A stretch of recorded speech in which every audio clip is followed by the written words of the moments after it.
The most important thing in your life is believing right. सबसे महत्वपूर्ण बात है हमारे जीवन में सही विश्वास करना. If your believing is wrong, then your praying will be wrong. अगर हम मानते सही नहीं है, विश्वास सही नहीं करते हैं, तो हमारी प्रार्थना गलत होंगी. If your believing is wrong, then the reason why you come to church will be wrong. अगर हमारा विश्वास ही गलत बात पर टिका हुआ है, तो हमारा कलीसिया आने का कारण भी गलत है. If your believing is wrong, then the reason why you give will be wrong. अगर हमारा विश्वास गलत है, तो फिर हम जिस कारण से देते हैं परमेश्वर के राज्य में, वो भी गलत है. Are you guys with me? आप समझ रहे हैं? That's why, hear this, if you want to write it down. The most important thing, this thing is of paramount importance. What you believe about God. Your entire life revolves around what you believe about God. आप ध्यान से Not सुनें. what you do, but what you believe about God. आप इस बात को ध्यान से सुने. अगर लिख रहे हैं तो लिख लीजिए. सबसे महत्वपूर्ण बात है जिसपे आपका जीवन, जिसके इर्द गिर्द मंडरा रहा है, वो ये है कि आप परमेश्वर के बारे में क्या विश्वास करते हैं. आप क्या करते हैं उस पर निर्भर नहीं है, लेकिन आप परमेश्वर पर क्या विश्वास करते हैं. Because if it was about fasting and praying, I don't think everybody in the church you would see them prospering. अगर बात सिर्फ उपवास और प्रार्थना करने की होती, तो शायद हम कलीसिया में हर किसी को समृद्ध होते हुए देखते. Because every church, every Christian prays, every Christian gives, every Christian fasts. क्योंकि हर एक मसीही जो है वो प्रार्थना करता है, वो उपवास करता है, वो देता है परमेश्वर के राज्य में. But because so many have a wrong belief system, लेकिन कई लोगों का विश्वास की जो प्रतिक्रिया है, जो उनका विश्वास का सिस्टम है, वो गलत है. yeah, system would be pranali. प्रणाली. It's a system. ये जो विश्वास की जो प्रणाली है, वो गलत है. It's a mindset. जो दृष्टिकोण है, जो नजरिया है, वो गलत है. If your belief system is wrong, everything you do you know everything that you're doing right now is coming out of that belief system. तो हर कुछ आप जो अपने जीवन में कार्य कर रहे हैं, वो उस विश्वास की प्रणाली से उत्पन्न हो रहा है. And that's why there are many, I mean, like, if you hear the people say, okay, Pastor, what should I do that I will get out of my debts? कई लोग आते हैं, कहते हैं, पास्टर जी मैं ऐसा क्या करूं जिससे मैं अपने कर्जे से बाहर निकल सकूं. Give me a 3-step formula. मुझे 3 ऐसे कदम बताओ जो मैं करूं और कर्जे Give से me बाहर. the secret ingredient. वो मुझे रहस्य बता दो जिससे मैं कर्जे Give से me बाहर. the anointing oil. Give me something that will bring me out of my debts, out of my problems, out of my sicknesses. या तो मुझे अभिषेक का तेल दे दो, या ऐसा कुछ तरीका बता दो कि मैं अपने कर्जे से, अपनी तकलीफों से, अपनी बीमारी से बाहर आ जाऊं. They are ready to do something. सब तैयार हैं कुछ करने के लिए. Come on, tell your neighbor, it doesn't start from doing, it starts from believing. अपने पड़ोसी से कहें कि करने से नहीं परंतु विश्वास से उत्पन्न होता है. Trying to do right without believing right first will not produce any fruit. अगर हम पहले सही कार्य करने में लग जाते हैं बिना सही विश्वास करे, वो सही फल नहीं लाएगा. Amen? Amen. We are going after the external first. God is saying, no, it doesn't start from the external. It starts from your heart. हम अपने बाहरी वातावरण को पहले बदलने की कोशिश करते हैं, लेकिन परमेश्वर कहता है पहले बाहर का नहीं, अपने दिल को बदलो. So I want to ask you this question tonight. मैं आपसे ये सवाल पूछता हूँ आज की रात. What do you believe about God? तो परमेश्वर के बारे में आप क्या विश्वास करते हैं? You'll say, yeah, I believe God is God. हम कहेंगे परमेश्वर तो परमेश्वर है, मैं ये Yeah, विश्वास करता हूँ. even devil believes God is God. लेकिन शैतान भी विश्वास करता है कि परमेश्वर तो परमेश्वर ही है. That's not the kind of faith that pleases God. You know, Bible says, do you believe that God exists and God is one? You believe well, for even demons believe that and tremble. Do you know even demons believe? The Bible says that.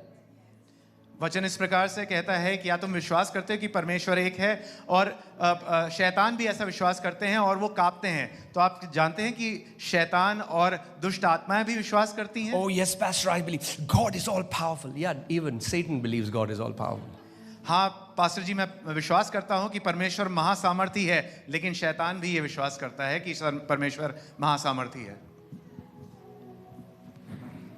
What is at your core? If God looks at your heart, if He goes, His eyes penetrate to the depth of your heart. I'm not talking about what you do. I'm talking about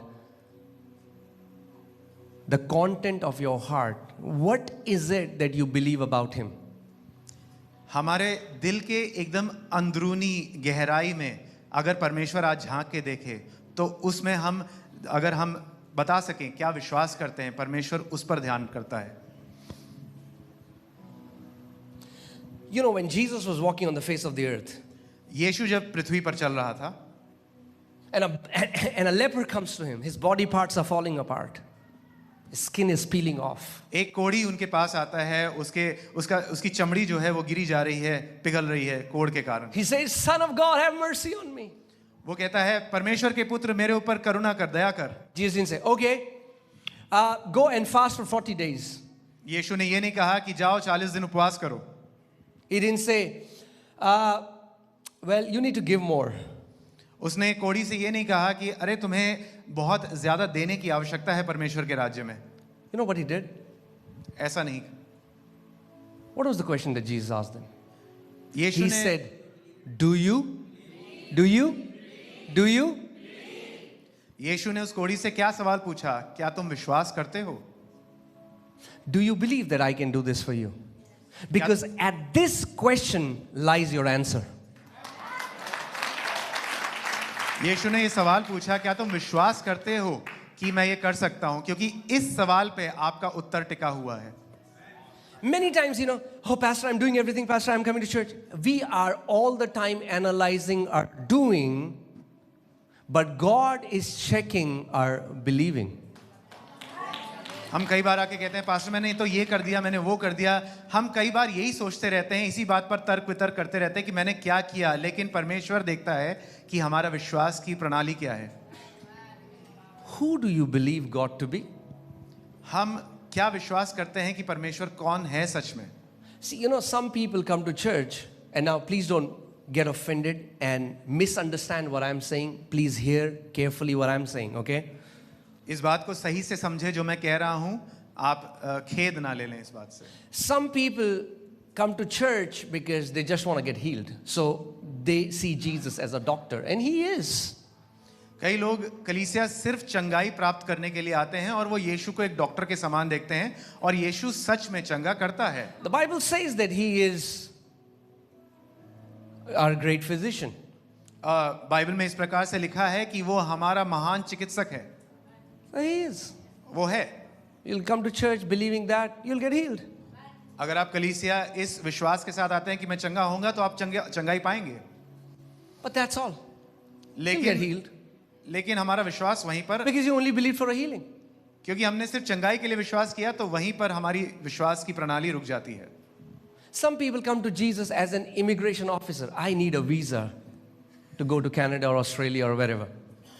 And they sometimes they get a visa, you know. But that's all that God is for them. Somebody who gives them a visa, or somebody who gives them a healing, or somebody who gives them a job. Who do you believe that Jesus is for you? Not who He is, but who do you believe? Because what you believe about Jesus, He is that for you. तो कई लोग यीशु के पास एक immigration officer के समान आते हैं कि वो उससे वीज़ा पालें ताकि वो यूएस या कनाडा जा सकें।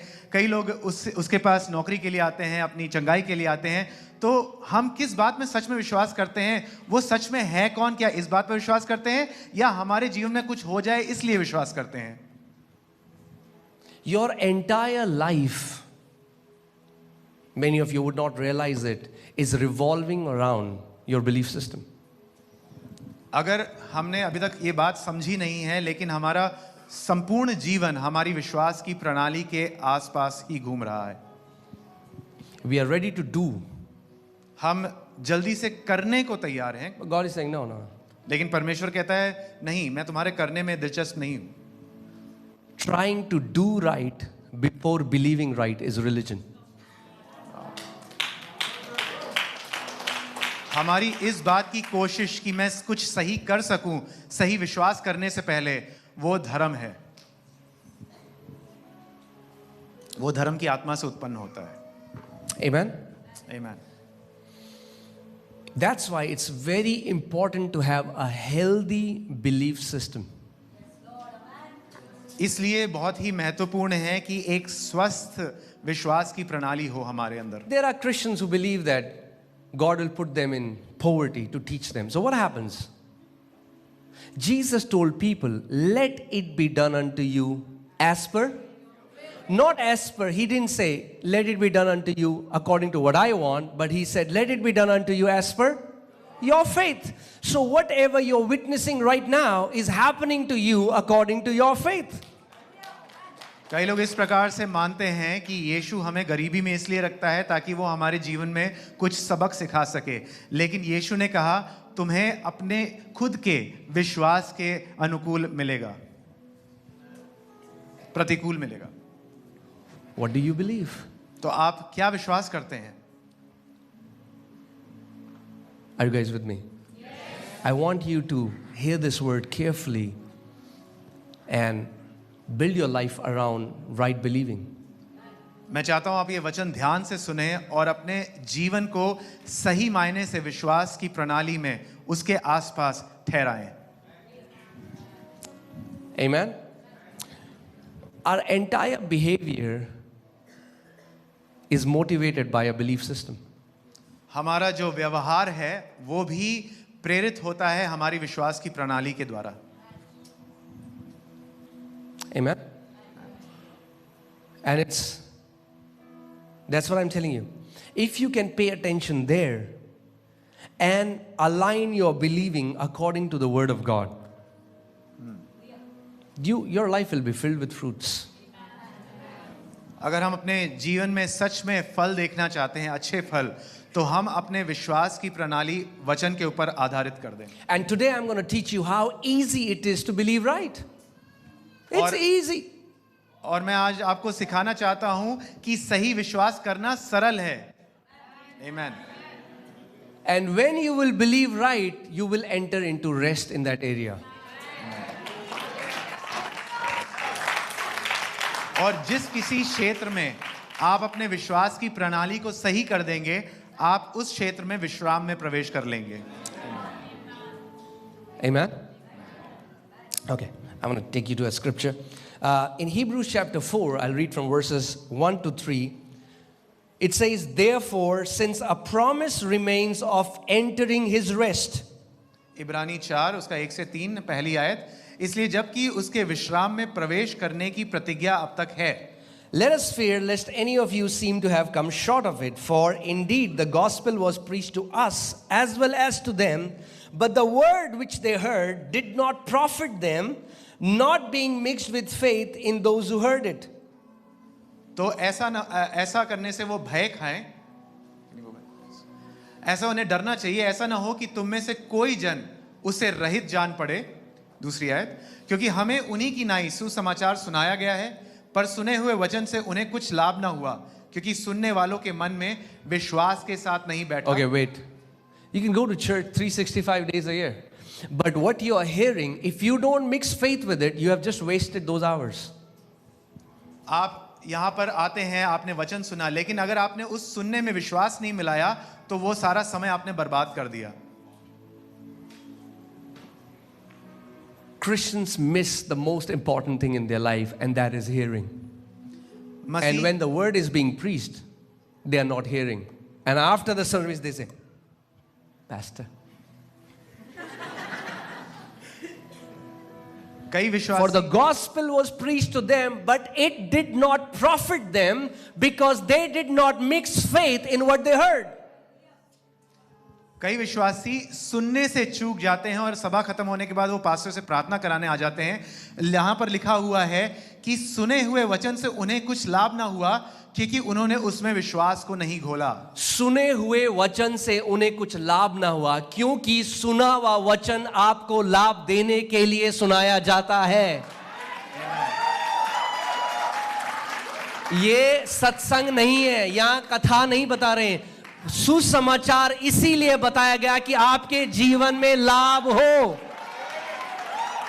The word that they heard did not profit them. The word that is being preached here and that is being taught here is for your profit. This is not a place for satsang or for any kind of other message, but the word of God is for your benefit, for your profit. Amen? Amen. That means every time you come to a service and you hear intently and mix faith with what you heard, you have gone back with something more than when you came in. Amen. तो जब हम यहाँ पर आते हैं और ध्यान पूर्वक पूरे निश्चय के साथ वचन को सुनते हैं, उस सुने हुए वचन में जब अपना विश्वास मिलाते हैं, तो हम जिस समय जब आए होते हैं उससे ज्यादा अधिक मात्रा में हम आशीषित और फलवंत होके जाते हैं। Amen. Amen. Next scripture.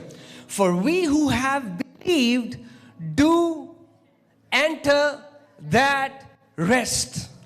और हम जिन्होंने विश्वास किया है उस विश्राम में प्रवेश करते हैं। Hear this. How would you know you have believed? सुने, आप कैसे जानते हैं कि आपने विश्वास करा है? We who have believed have entered in rest. क्योंकि जिन्होंने विश्वास कर लिया है उन्होंने विश्राम में प्रवेश कर लिया है। I told you about my life. Do you know that right now, even in Christians, even in believers, 70% of worries are financial worries. और आपको मेरे जीवन के भी बारे में पता है, और आज भी विश्वासियों के जीवन में 70% जो घबराहट है या जो घबरा देने वाली बातें हैं वो आर्थिक अवस्था के कारण है। They're like, how will I get my kids? How will I pay their school fees? कि मैं अपने बच्चों का पालन पोषण कैसे करूंगा, उनकी स्कूल की फीस कैसे My करूंगा? husband is sick. How will I pay for his medical bills? और मेरे पति बीमार हैं, मैं उनकी इलाज के लिए बिल कैसे चुकाऊंगी? There is this anxiety. एक उत्तेजना अंदर बनी रहती है, एक घबराहट बनी रहती है। But when I believed right what the Bible says, I entered into rest in the area of finances. लेकिन जब मैंने अपने व्यक्तिगत जीवन में सही विश्वास किया आर्थिक क्षेत्र में, मैं आर्थिक क्षेत्र में विश्राम में प्रवेश कर गया। When I believed right about my health, what the Bible says, I entered into rest into the area of health. जब मैंने अपने स्वास्थ्य के बारे में सही विश्वास किया जो परमेश्वर का वचन कहता है, मैं अपने स्वास्थ्य के क्षेत्र में विश्राम में प्रवेश कर गया। For we who believe, not we who did, we who believe. It's not your doing that makes you enter into the rest. It's your believing that makes you enter in the rest. यहाँ इस प्रकार से नहीं लिखा हुआ है कि उन्होंने जो किया उससे वो विश्राम में प्रवेश किए, नहीं, ऐसा नहीं लिखा है। यहाँ लिखा है कि जिन्होंने विश्वास किया है वो उस क्षेत्र में विश्राम में प्रवेश कर गए। You know, so many times I would have people come to me and they say, Pastor, God doesn't hear my prayer. I pray, I'm fasting, I'm praying. God doesn't hear my prayer. Would you pray for me? What is going to happen? They will never have their prayers answered. Why? Because their believing is wrong. कई लोग मेरे पास आकर इस प्रकार से कहते हैं, pastor जी मैंने बहुत प्रार्थना की, उपवास की, मैं प्रार्थना करता रहता हूँ लेकिन मेरी प्रार्थना का उत्तर नहीं मिल रहा है। वो मेरे पास आते हैं, लेकिन क्या होता है उनका, क्योंकि विश्वास की प्रणाली गलत है इसलिए उनके जीवन में फल नहीं आ रहा, उस प्रार्थना का उत्तर नहीं आ रहा। Because know this, you have to know this, that God has to answer you according to your believing. आपको ये बात समझनी जरूरी है कि परमेश्वर का उत्तर आपके विश्वास के अनुसार ही आता है। And hear this, God will never ever override your believing, your free will. If he could do that, then nobody had to believe in Jesus, right? Why does the Bible say believe in Jesus to be saved? If God can override your believing, everybody would be saved right now. तो परमेश्वर कभी आपकी सुइच्छा के परे काम नहीं करेगा, वो आपकी सुइच्छा से अलग काम नहीं करेगा। अगर ऐसा होता तो हमें यीशु की जरूरत ही क्या थी, लेकिन परमेश्वर हमारी इच्छा के अनुसार ही का और हमारे विश्वास के अनुसार ही काम करता है।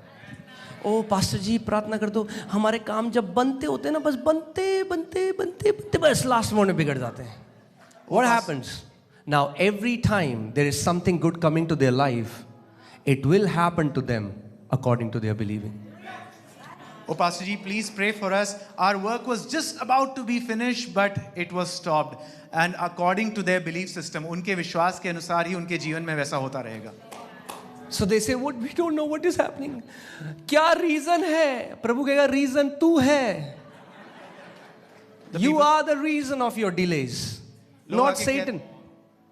लोग आके कहते हैं कि क्या कारण है, हमारी प्रार्थनाओं का उत्तर क्यों नहीं मिल रहा है. परमेश्वर कहता है, प्रभु दिखा मैं फास्टिंग कर रहा हूं, और फिर आपको सपने में दिख रही है अपनी फोटो. ये है reason.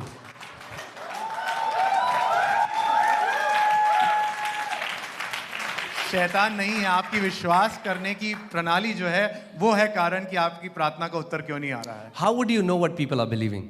How would you know what you believe? आप कैसे जानेंगे कि लोग विश्वास क्या कर रहे हैं, आप खुद क्या विश्वास कर रहे हैं. The Bible says, out of the abundance of heart, mouth speaks. So, when you're not conscious of what you are saying, hear what you say. परमेश्वर का वचन ये प्रमाण देता है कि हमारी दिल की बहुतायत से हमारा मुंह बोलता है. तो अगर हम इस बात पे ध्यान नहीं देते हैं कि हम क्या बोल रहे हैं, तो हमें सुनना चाहिए कि हम क्या बोल रहे हैं.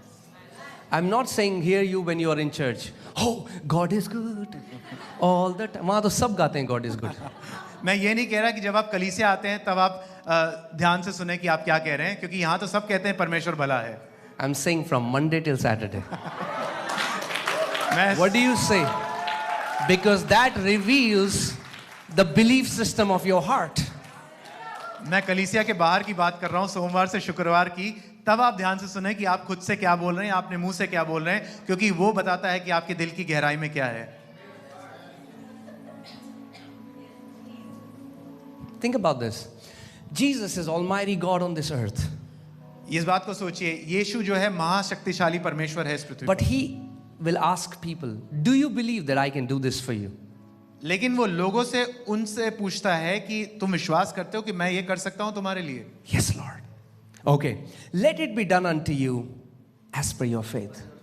वो कहते हैं हाँ प्रभु मैं विश्वास करता हूं कि आप कर सकते हो, और यीशु कहता है तुम्हारे विश्वास के अनुसार ऐसा हो. अब pastor we are on this earth, तो depression तो होगा ही ना, normal है, तो होगा ही फिर, because that's what you believe. What do you believe? We say, Pastor Ji, we are on this earth, therefore depression is bound to happen, but because you are believing so, it shall happen. तो Let me आप ask you, does the Bible say that believers will have depression? Is there any scripture कि हम तो अर्थ में तो होगा ही? मैं आपसे पूछना चाहता हूं कि बाइबल में ऐसी कोई आयत है जहां लिखा है कि तनाव आएगा ही आएगा? Or does the Bible say you will keep them in perfect peace because their minds are stayed on you? लेकिन क्या हमारी बाइबल ये नहीं कहती कि तू उन्हें सिद्ध शांति में रखेगा क्योंकि उनके मन तेरे ऊपर ठहरे हुए हैं? अगर आप मसीह के हो तो आपके लिए परफेक्ट पीस है बाइबल में. If you belong to Christ, सिद्ध शांति आपकी है प्रभु यीशु मसीह में. मतलब आपके आसपास लोग क्या होगा क्या होगा, और आप करें perfect peace, shalom, nothing broken, nothing missing. आपके आसपास कोई घबरा के छलांग मार रहा होगा, लेकिन आप सिद्ध शांति में खड़े होगे. वो कहता है सिद्ध शांति, perfect peace. Amen. See, what is happening is from the pulpit, most of the messages are do this, do that. But God is saying no. You know, when Jesus said, repent for the kingdom, but let me just first tell you. There is no phrase in New Testament which says repent from your sins. Do you know that? Now, I know some people, it will be a shocker for some people. Because whenever the word repent comes, people add sin to it. Repentance is not connected to sin. Repentance is the word in Greek called metanoia, which means change the way you think. Is there sin included in that? Yes. But is it all about sin? No. कई बार वेदी से यही प्रचार होता रहता है कि ये करो वो करो। मैं आपको एक बात सही बताना चाहता हूं कि बाइबल में मन फिराव के बारे में लिखा हुआ है, लेकिन इस प्रकार से नहीं लिखा हुआ है कि अपने पापों से मन फिराव करो। मन फिराव मेटानोया शब्द से आया हुआ है, जिसका मतलब है अपने सोचने का तरीका बदलो। यानी आप FOLJ चर्च में आए, आप उससे पहले मानते थे प्रभु एक हाथ से कैंसर देता है, दूसरे हाथ से लेता है, फिर देता है, फिर लेता है। फिर आप यहां आए, आपने प्रचार सुना, आप अपने हार्ट में कन्विक्ट हुए और आपने क्या किया? आपने एक यूटर्न, मन फिराया, आपने कहा नहीं, परमेश्वर कोई बीमारी नहीं देता। आपने रिपेंट किया। ये है repentance. You repented when you heard the word of God. You heard this, that God gives cancer and then God takes away cancer. God gives cancer and God takes away cancer. But you came to the church, you heard this, that God only takes away our sicknesses, our cancers. That's when repentance happened. उस समय मन फिरा हुआ, परमेश्वर बस बीमारी ले चुका है और वो हमें चंगाई देता है। Are you with me? इसका मतलब जो भी प्रचार आपका सोच नहीं बदलता, वो प्रचार पावरफुल प्रचार नहीं है। Amen. The word of God has to impact your thinking. Repentance केवल ये नहीं है प्रभु जी माफ कर दे। Repentance से जब आप बैठ के एक वचन सुन रहे हो, आप कह रहे हो अरे मैं तो बहुत गलत सोचता था, और एक चेंज आपकी थिंकिंग में आता है, you have repented. That's what repentance means. It's metanoia, changing your mind, changing your thoughts. If the preaching does not change the way you are thinking, that preaching is not worth enough. So जब आप कलीसिया आते हैं, यहाँ पर आप सुनते हैं, वो आपके सोचने का तरीका बदल दे, वो है सच्चा मन फिराव, सच्चा repentance. Amen? What is Jesus saying? He's like, repent for the kingdom of God is at hand. यीशु ने ये बोला, मन फिराओ क्योंकि परमेश्वर का राज्य निकट है। वो क्या कह रहा है? क्योंकि लोग सोचते थे कि स्वर्ग का राज्य क्या है, वहां करोड़ों मील दूर, वो ऊपर है। But Jesus is saying no, you have to change your mind. At hand का मतलब क्या है? That it's at within your reach. Anytime you want, you can access the kingdom of God. अगर मैं कहूं, अगर मैं फॉर एग्जाम्पल किसी को बोलूं, अपने दोस्त को बोलूं कि भाई ये फोन दे दे मेरे को, वो कहेगा यार तेरे हाथ के पास तो है, ले ले, जो आपके हाथ के पास है आप ले सकते हो कभी भी। That's what Jesus is saying. The kingdom of God is at your hand. You can access the reality of the kingdom whenever you want. You need to change your mind because you think that you cannot do that. यीशु ने ये समझाया कि परमेश्वर का राज्य इतना निकट है, जैसे मान लो यहाँ हाथ बढ़ाकर ये फोन उठा लेना। क्योंकि लोग इस प्रकार से सोचते थे कि स्वर्ग का राज्य जो है, it was trillions and trillions of light years away, but that's not the truth. Jesus said मन फिराओ, अपना सोच बदलो, क्योंकि परमेश्वर का राज्य आप बस हाथ बढ़ा के ले सकते Are you ready? I'm about to tell you something which will blow your mind. Are you ready? हैं। ध्यान से सुनिए। A believer who said, oh God, I'm sorry, प्रभु माफ कर दो, प्रभु मैं पापी हूँ, but does not change the way he thinks, he has not repented. ऐसा विश्वासी जो कहता रहता है O lord I am sorry, O lord I am sorry, वो ये जो कहता रहता है उसने सच में मन फिराव नहीं किया अब तक। I'll give you an example from the Bible. मैं आपको बाइबल से उदाहरण दूंगा। There are two words, metanoia and penance. Penance. दो शब्द हैं, मेटानोया और पेनेंस। मेटानोया रिपेंटेंस का मतलब पेनेंस नहीं है, रिपेंटेंस का मतलब है मेटानोया, यानी माइंड, अपना मन, अपने विचारों को बदलना। जो रिपेंटेंस या मन फिराव शब्द है, वो सच में है मेटानोया, यानी हमारा दृष्टिकोण, हमारा नजरिया बदलना, हमारा सोचने का तरीका बदलना। और पेनेंस जो है, जो पेनेंस शब्द है वो है पश्चाताप करना। दैट मीन्स हाय हाय करना या पश्चाताप करना। हम लोगों को लगता है रिपेंटेंस का मतलब है पश्चाताप करना। Many of us think that repentance means पश्चाताप। Now hear this. Penance. Do you know that Judas cried when he betrayed Jesus? क्या आप How जानते many हो? people know that? Have you read that in the Bible? Not only he cried, उसने वो 20 चांदी के सिक्के वापस फेंक दिए उनको, उसने कहा मुझे नहीं चाहिए। Do you know that यहूदा इस्करियोती वो रोया जब उसने यीशु को धोखा दिया और उसने जो उसको चांदी के सिक्के मिले थे वो फेंक दिए थे.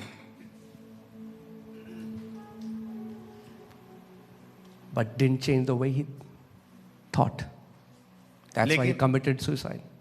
लेकिन उसने सच में रिपेंट नहीं किया या अपना नजरिया नहीं बदला और You know उसने why? खुदकुशी कर ली. Because उसे लगा कि उसके पाप का अब कोई माफी नहीं है.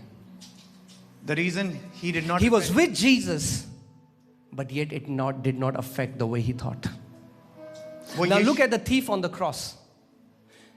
जो चोर यीशु मसीह है. Do you read that he said, Jesus, I am a sinner, Lord Jesus. I confess all my sins. जो Does the चोर Bible क्रूस say पर that? था, क्या उसने ऐसे रोकर कहा कि यीशु मैं तो चोर हूं, मैं अपने सारे पाप का अंगीकार करता हूं? Did he say that? No. You know what he did? उस चोर ने क्या कहा? He said, Lord, he changed the way he thought. वो समझ गया ये बंदा जो मेरे बगल में है ये आम आदमी नहीं है, एक राजा है. उसने कहा, प्रभु आज जब तू अपने राज्य में प्रवेश करे तो मुझे मत भूलना. यीशु ने कहा, आज की रात तू मेरे साथ स्वर्ग में होगा. Because he repented. जो चोर था, जो यीशु के साथ क्रूस पर टंगा हुआ था, उसने कहा, उसने मन फिराव किया और उसने पहचान लिया कि ये आम आदमी नहीं है, एक राजा है. उसने कहा, when you enter the kingdom of heaven, do not forget me. And Yeshu said, it shall be done according to your faith. Amen. Are you guys with me? क्या आप समझ If रहे you हैं? really want to see, if you really want to thrive, अगर आप सच में समृद्ध होना चाहते हैं, and again मैं समृद्ध वर्ड आएगा तो फिर लोग सोचते हैं रिपेंटेंस नहीं आई, क्योंकि थ्राइव मीन्स जहां आपको बोया गया you are fruitful. In your office you are fruitful. As a father you are fruitful, as a mother you are fruitful, as a student you are fruitful, as a business owner you are fruitful. Anything that you do you are fruitful. जो thrive शब्द है यानी अत्यंत फलवंत होना, यानी जहां कहीं भी आप बोए गए हैं वहां आप फलवंत होंगे, चाहे माता के रूप में, चाहे पिता के रूप में, चाहे बेटे के रूप में, चाहे विद्यार्थी के रूप में, चाहे बिजनेसमैन व्यापारी के रूप में, जहां कहीं है परमेश्वर आपको वहां बहुतायत का फल देगा. Oh man, this is not, I've not even started the message. It's like, okay. So, is it okay if we continue? See, the thing is, many people read Bible as a religious book. कई लोग Bible को एक धर्म की किताब की तरह पढ़ते हैं. Okay? So, hear this carefully. They read it to the extent that it can change their words, but they don't read it to the extent when it changes their thoughts. कई लोग बाइबल बस इस हद तक पढ़ते हैं कि उनके मुंह के शब्द बदल जाएं, No, I mean, like they learn Christianese, to be simple. या एक ईसाई भाषा Know that, बोलने के like लिए there is पढ़ते Chinese, Vietnamese, there is Christianese. हैं. It's a language that Christians have for each other. We communicate with that language. जिस तरह से चीनी भाषा है, वियतनामी भाषा है, उसी तरह ईसाई भाषा है. तो उस तरह से ईसाइयों से संपर्क करने के लिए वो कई लोग ये सीख लेते हैं, लेकिन उनके मन के विचार नहीं बदलता वो. So when I got saved, I started to come to church. First time I went to church, जब मैं उद्धार पाया, मैं पहली बार जब कलीसिया गया, somebody said, "Praise the Lord, brother." किसी ने कहा प्रभु की जय मसीह की. मैं कह भाई, जय मसीह की. Then I said, "Okay, what do we say when we meet? We say praise the Lord." Okay. तो मैंने ये सीखा, अच्छा हम किसी से मिलते हैं कलीसिया में तो क्या कहते हैं? जय मसीह की. Now some people are looking at me like this. Okay, I am not taking Christianese away from you. I'm not saying don't say praise the Lord. That's not what I'm saying. मैं आपसे ईसाई जबान नहीं छीन रहा हूँ. मैं ये नहीं कह रहा कि आप जय मसीह कहना छोड़ दीजिए. हम चिल्ला चिल्ला के बोलेंगे praise the Lord, जय मसीह की. That's not what I'm We saying. will shout and say praise the Lord, जय मसीह की. So chillax. Some people are like, नाराज ना होए, कोई आपसे ये नहीं कह रहा जय मसीह के ना बोलिए. okay, so relax. Then I was there in the church first service, and the pastor was preaching, and somebody said, "Hallelujah!" और जब पहली सभा में मैं बैठा हुआ था और पास्टर प्रचार कर रहे थे, किसी ने बोला hallelujah. I was like, "No, what is this?" तो मैंने कहा अच्छा ये नया शब्द है. I said, "What is hallelujah?" I asked the guy. I'm telling you the true story. I asked him. I said, "What is hallelujah?" मैं सच में बता रहा हूँ, मैंने पड़ोसी से पूछा हालेलुया है क्या? He said, "I don't know, but everybody says it." उसने कहा मुझे नहीं पता, क्योंकि सब कहते हैं तो मैं भी कहता हूँ. Then I went to one of the leaders. Then I asked him. He said, "That also means praise the Lord." I was और like, "Okay." बाद में मुझे पता चला उसका मतलब है प्रभु की स्तुति हो. So when I started going to church, तो जब मैं कलीसिया जाना शुरू before that I had low self-esteem. I had low self-esteem. I was sick. I was suicidal. I was depressed. और इससे पहले कि मैं कलीसिया जाता, उससे पहले मैं अपने बारे में बहुत तुच्छ सोचता था. मैं बहुत बीमार रहता था. मैं खुदकुशी करने की मानसिकता रखता Now था. what happened was, I started going to church, but I learned Christianese, but my life was the same. और मैं कलीसिया जाना शुरू किया और मैंने ईसाइयों की भाषा सीखनी शुरू की, लेकिन मेरा जीवन बदला नहीं, वैसा ही था. Oh, praise the Lord, brother, hallelujah. वो कहते थे जय मसीह की भाई, हालेलुया, और मैं भी वही कहता था. But my life was the same. लेकिन मेरे जीवन में कुछ बदलाव नहीं आया. जैसा मैं सोचता था वैसा ही था. Why? क्यों? Because the kingdom was not dominating my thought life. क्योंकि I was thinking the same. क्योंकि परमेश्वर के राज्य ने अभी तक मेरे विचारों को बदला नहीं था. मैं वैसे ही सोच रहा था. So I used to, praise God, worship Him. मैं कलीसिया आता, प्रभु की स्तुति करता, आराधना करता. It's something that we have learned over this. We can sink in, like I wear this suit and then I can wear another. So I had a Sunday suit. Praise the Lord, hallelujah. God is good. And then Monday, then it's different. In your office, when you're talking, when the people are talking, you're wearing a different suit.